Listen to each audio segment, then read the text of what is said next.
আর কোরবানি কবুল হওয়ার শর্ত হচ্ছে চারটা। কয়টা? এক নাম্বার সহিহ নিয়ত।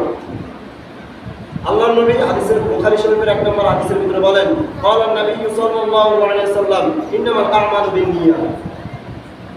নিয়তের উপরে মানুষের সব কাজ নির্ভর করে। আপনার নিয়তের ভিতরে যদি কোনো রকম ঝামেলা থাকে, কথার কথা, একটা গরুতে কয়জন ভাগীদার হতে পারে? 7 জন। কয়জন? 7 জন। মনে রাখবেন, ছাগল বকরি দুম্বা এটি 1 ভাগে, এটি 7 ভাগে হবে না। উট, গরু, মহিষ এটি 7 ভাগে 7 জনের পক্ষ হতে আপনারা করতে পারবেন। তবে এই 7 জনের পক্ষ হতে করতে খুবই সাবধান। এই 7 জনের পক্ষ থেকে যদি একজনের নিয়তের ভিতরে ঝামেলা থাকে, আপনারা জানেন এই লোকের নিয়তের ভিতরে ঝামেলা আছে, তারপরে এর নিচে যদি এই লোকের নিয়তের ভিতরে ঝামেলা থাকে, তাহলে আপনাদের একজনের কোরবানি কবুল হবে না। আপনারা জেনে শুনে যদি এই কাজ করবেন। এজন্য কোরবানির প্রথম শর্ত কি? কোরবানি কবুল হওয়ার নিয়ত পরিশুদ্ধ করা, নিয়তকে ঠিক রাখা। 2 নম্বর হালাল টাকা হওয়া, হালাল উপার্জন।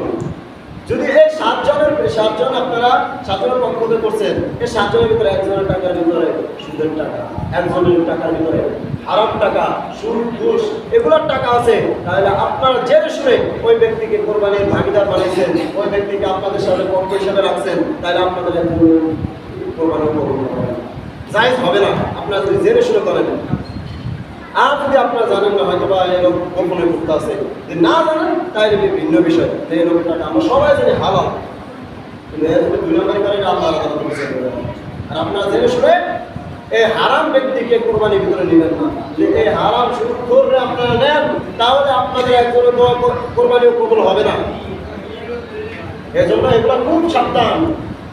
এই 3 নম্বর, 1 নম্বর কিছু প্রশিক্ষিত নিয়ম, 2 নম্বর হালাল টাকা, 3 নম্বর কি জানেন? 3 নম্বর হলো শরীয়ত মোতাবেক জবাই করা। শরীয়ত মোতাবেক জবাই করা। আপনারা যখন পশুটা জবাই করবেন, যে জবাই করবে, হয়তো অনেক সময় হুজুরা জবাই করার পরে অনেকটা নড়াচড়া করে, কষাইরা করে কি ওই ছুরির আগা দিয়া গরুর নালের ভিতরে গুঁতা দেয়। আপনারা দেখছেন কিনা? আমি দেখছি। এটা নিষেধ। এই ছুরির আঘাতটা যদি এটা অনেক সময় স্টক করে গরু, এই ছুরির আঘাত যখন এই গলার ভিতরে ঢুকবে তখন স্টক করে গরু। এই যদি স্টক করে মারা যায়, এই গরু কোরবানি হয় নাই। আপনার এটা মহিলা গেছিলেন, স্টক করে মারা গেছে, এটা কোরবানি করা হয় নাই। এই জন্য যারা জবাই করবে তারা অবশ্যই ভালো করে জবাই করে দেবেন। আর কষাই করে আপনারা সাবধান করে দেবেন, যতক্ষণ পর্যন্ত গরু আছে, গরু না ফলাফি করে, ততক্ষণ পর্যন্ত যেন গরুর গায়ে থেকে চামড়া না সরানো হয়। আপনার যদি জীবিত মানুষের গায়ে থেকে কোনো চামড়া সরাই, কেমন কষ্ট লাগবে?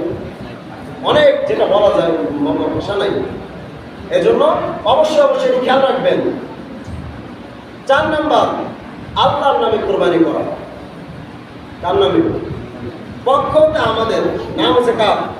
আল্লাহ। আমরা অনেকে বলি আমার চাচার নামে, নামে না, এটা হচ্ছে পক্ষে।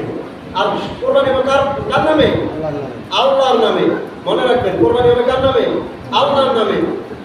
এই কোরবানি এটা আল্লাহ তাআলার একটা নির্দেশন। আল্লাহ পরীক্ষা করে বান্দাকে।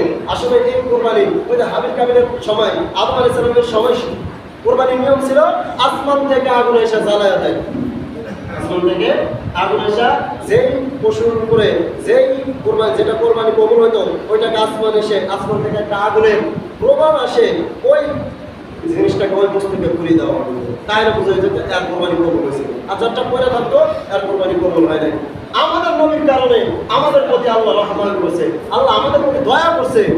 আর যদি এই সমাজ যদি এটা করা হইতো, পুরো পৃথিবীর ভিতরে কয়েকজন মানুষের কোরবানি কবুল হতে স্পষ্ট সবার সামনে পাইছে। এজন্য আল্লাহ স্মরণ করতে চাই নাই আমাদের নবীর বরকত একমাত্র। এজন্য আমাদের কোরবানি যারা আমরা করবো তাদের নিয়ত অবশ্যই প্রসিদ্ধ করা লাগবে। তাদের হালাল টাকা হতে হবে, জবাই শরীয়ত মোতাবেক করতে হবে, আর আল্লাহর নামে জবাই করতে হবে।